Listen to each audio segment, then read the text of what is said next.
My testimony is not like a lot of other kids where you were raised inside of a church and you grew up with a Christian family. It's a lot different. My mom, she was a Christian, so I had Christian influence inside my life, but my dad, he did not want a part of Christianity whatsoever. Mom would mention, going to church and stuff like that, but she didn't really want to go unless the whole family went.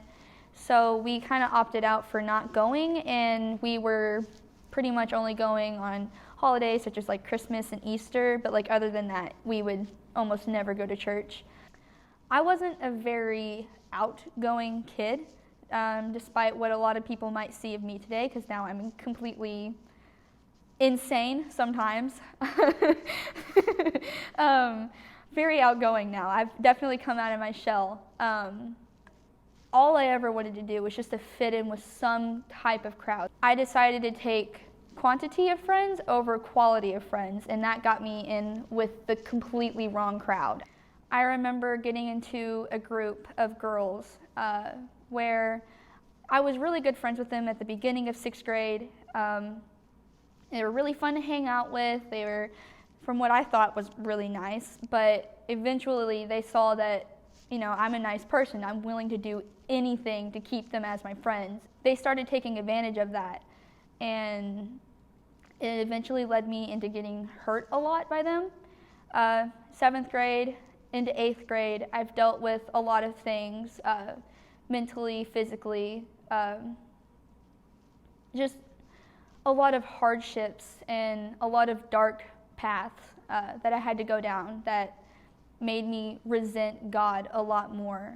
One of the girls, it got really bad to one point to where it was a situation of bullying. I got bullied from 7th grade into 8th grade. Every day I was being told to kill myself and stuff like that, and that's hard. That's hard on someone's mind. I got into a lot of really unhealthy habits, unhealthy thoughts, went down a really, really dark path, and it wasn't fun at all. I felt very unloved. I felt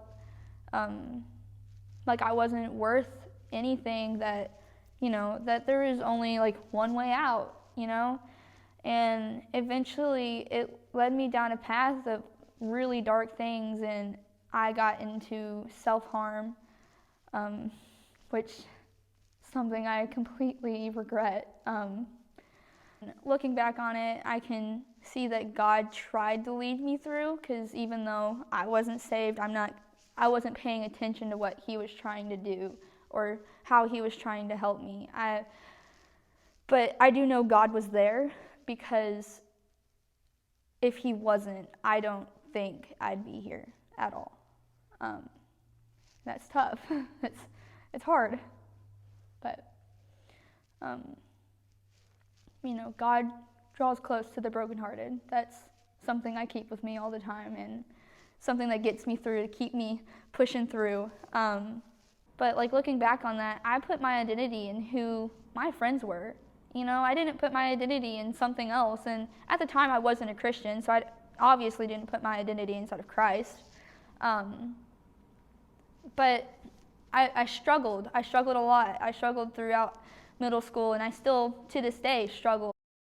But then 8th grade year started back up, and I was inside of a class with one of those girls again, and I was like, being the forgiving person that I am, let's be friends again.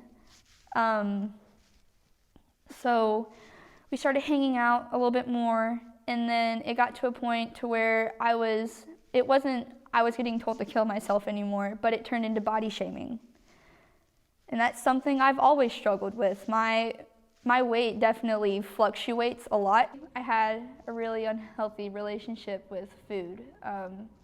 And mentally, I had an unhealthy relationship with myself. I would exercise a lot. I'd run. I'd do like 300 sit-ups a day. I'd push myself past my limits, what my body was, and I was constantly tired. And then like whenever it came to food, like I would figure out things that would only it wouldn't make me gain weight, I guess. in a sense.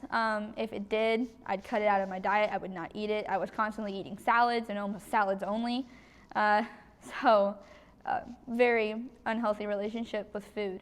And it got to a point to where if, I felt like I ate too much, I would figure out a way to get rid of it. And I remember at this point, I had just started coming to Bethlehem Baptist. And I remember talking to Chris a lot about it. And there was one day that he pulled me over to the side and he was like, "You look awful. Like, you don't look alive, And I remember that day, and it's awful, I just felt happy because I was like, well, someone notices I'm losing weight, And shortly after that, I did realize that this isn't healthy, Self-image is a big thing, especially for girls, but even guys too. Just feeling loved in your own skin it's hard. And I definitely didn't feel that way in 8th grade, going into freshman year. I just remember just being upset all the time.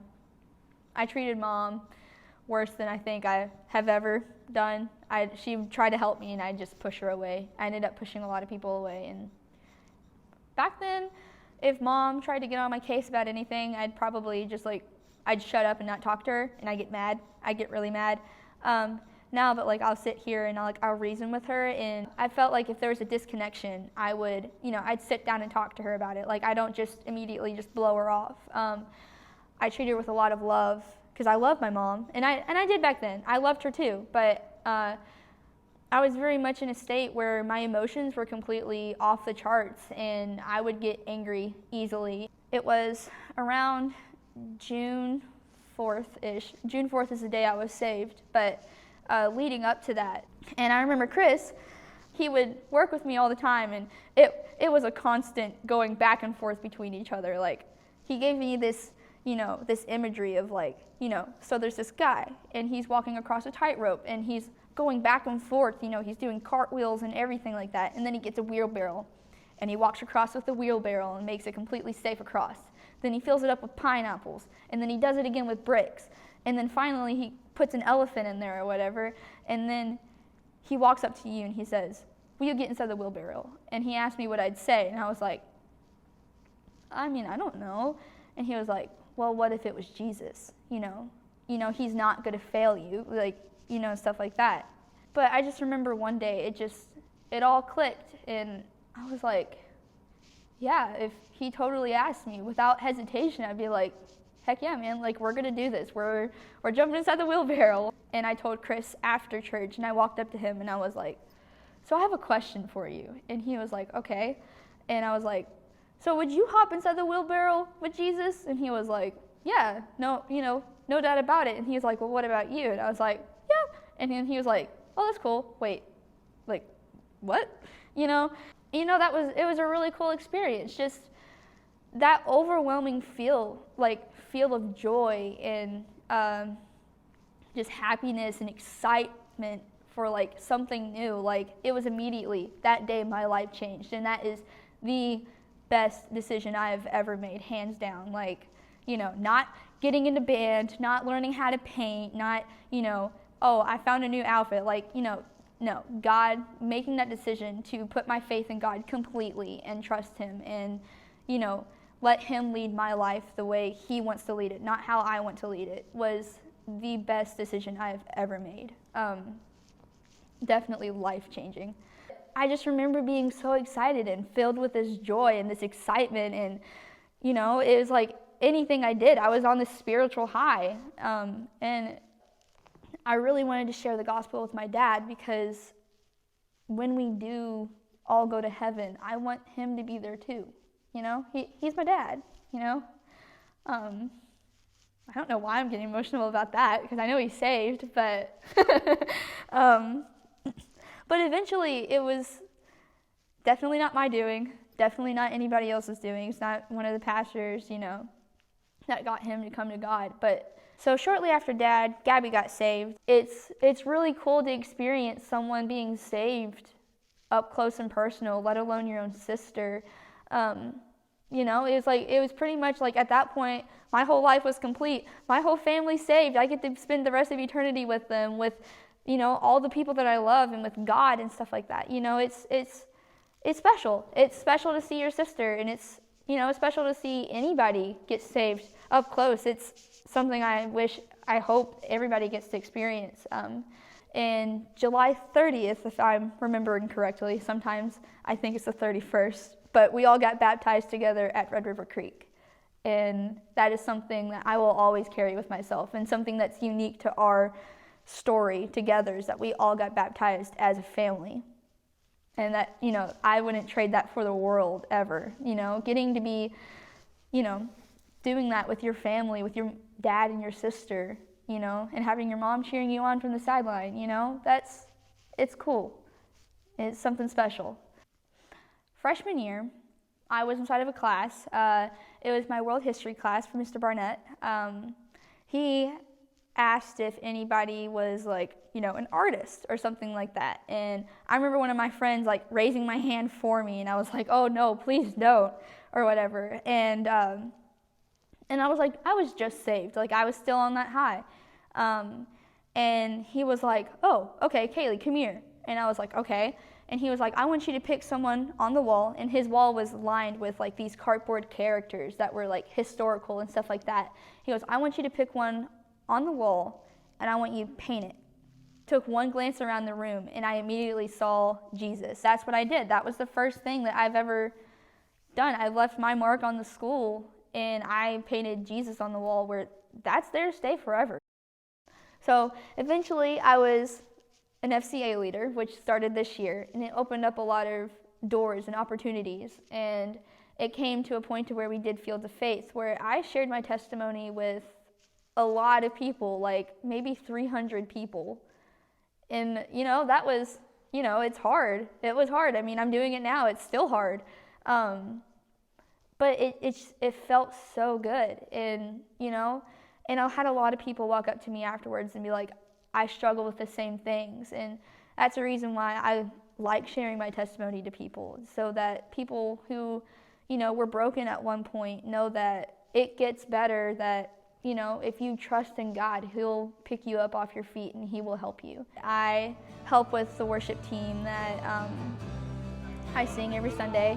I get to help other people's worship by doing something I love. Doing two things that I love the most is worshiping God and singing. And I get to mesh those two together every single Sunday.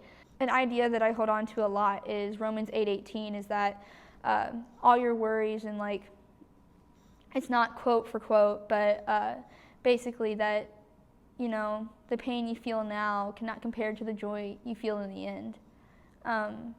That, everything has a purpose, that your life has a purpose. It's okay to be upset. It's okay to, it's okay to struggle, but it's not okay to try to handle it by yourself. You definitely need to run to God during moments where it's hard, because you can't fix anything. If you try to fix it yourself, you're surrounding yourself with sin, and you're surrounding yourself with negativity. That the only way is God's way, not your way. So